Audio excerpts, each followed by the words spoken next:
ఇప్పుడు మూడవ కైమోనిగా ఇప్పుడు వారు మొదలయ్యాక వచ్చింది ఎవరంటే ఈ ముస్తాబా కైమోని, ఆయితుల్లా అలీ కైమోని కుమారుడు. ఈయన చాలా ఇంపార్టెంట్. ఎందుకంటే కైమోని బ్లడ్ లైన్కి వారసత్వానికి సంబంధించిన వ్యక్తి. ఈయన లేకపోతే ఇప్పుడు ఇరాన్ యొక్క ఐడెంటిటీ లేనట్టే. ఆ విధంగా కైమోని లేక ఇంకొకళ్ళు ప్రవర్తించడం కష్టం. ఒక సివిల్ వార్ వస్తుంది, ఒక తిరుగుబాటు కూడా వస్తుంది, పదవుల కోసం పోరాడుకోవడం. కాబట్టి ఆయన బ్రతికి ఉండాలి, లేదా ఇరాన్ ప్రమాదంలో పడుతుంది. 2, ఆ రోజు ఫిబ్రవరి 28వ తారీఖు అటాక్ జరిగినప్పుడు నేను అక్కడే ఉన్నాను.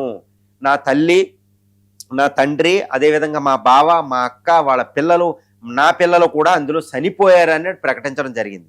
ఒక విధంగా ఆయన రీసెంట్ ప్రకటన అనమాట, పత్రికా ప్రకటన ఆయన ఇచ్చాడు. దాన్ని ఒక యాంకర్ చదవడం జరిగిందనమాట ఇరానియన్ న్యూస్ ఛానల్లో.